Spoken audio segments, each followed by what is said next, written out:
Ici, on découvre les fameuses roches rouges de l'Estérel, fameuses roches rouges bien connues dans la région, et c'est vrai qu'elles vont témoigner de sa géologie.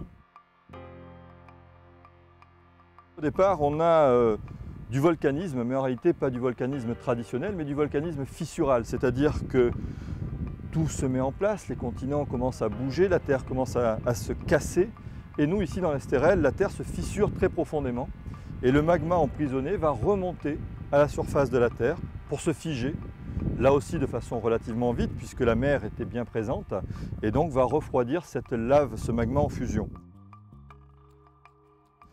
Un petit peu plus tard, on va avoir des vrais volcans, le mont Vinaigre, le pic de l'Ours. Ici même, Audramont était un vrai volcan avec des éruptions, des laves qui vont s'écouler.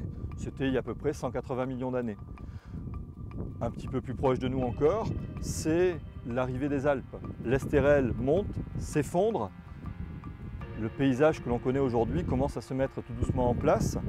Une nouvelle fois bousculé avec les Pyrénées. On est pris en accordéon et là encore une fois ça monte, ça descend. Et puis entre Fréjus et Mandelieu, on a un littoral très découpé. Et bien tout simplement, il y a 24 millions d'années, juste ici, la Corse était reliée à l'Estérel. Et puis ça s'est fracturé, cassé d'une façon très nette.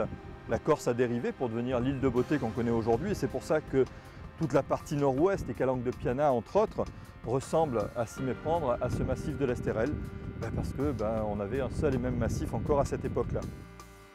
Aujourd'hui, avec la tectonique des plaques, l'Afrique, la Corse reviennent vers nous et l'Estérel continue à monter. Et c'est vrai qu'on prend un petit peu plus de hauteur chaque année. Alors, on n'en prend pas beaucoup, mais on prend pratiquement 1 cm par an d'élévation.